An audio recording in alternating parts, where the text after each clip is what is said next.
পবিত্র রমজান সামনে রেখে ওমরা পালনে আগ্রহীদের দ্রুত বুকিং দেওয়ার পরামর্শ দিয়েছেন ভ্রমণ সেবা সংশ্লিষ্টরা।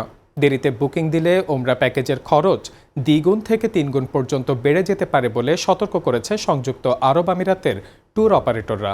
রমজান মাসে মক্কা ও মদিনায় বিপুল সংখ্যক মুসল্লির আগমনের কারণে পরিবহন ও আবাসন ব্যয় উল্লেখযোগ্যভাবে বৃদ্ধি পায় বলে জানিয়েছে খালিজ টাইমস। ওমরা অপারেটরদের তথ্যে জানা গেছে, বর্তমানে বাসে ওমরা প্যাকেজের খরচ প্রায় ১,২০০ দিরহাম হলেও শীঘ্রই তা বেড়ে ১,৪০০ দিরহামে পৌঁছাতে পারে।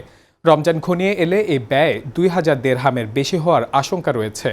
আকাশপথে ওমরা প্যাকেজের এখন শুরু হচ্ছে ৩,৫০০ দিরহাম থেকে, যা রমজানে বেড়ে ৫,২০০ থেকে ৮,০০০ দিরহাম পর্যন্ত হতে পারে। বিশেষ করে রমজানের শেষ ১০ দিনে খরচ সর্বোচ্চ পর্যায়ে পৌঁছায়। এদিকে হজ প্রস্তুতির অংশ হিসেবে আগামী ১৭ মার্চের পর ওমরা ভিসা আবেদন বন্ধ হবে। ২ এপ্রিলের মধ্যে সৌদি আরবে প্রবেশ এবং ১৮ এপ্রিলের মধ্যে দেশ ত্যাগ করতে হবে।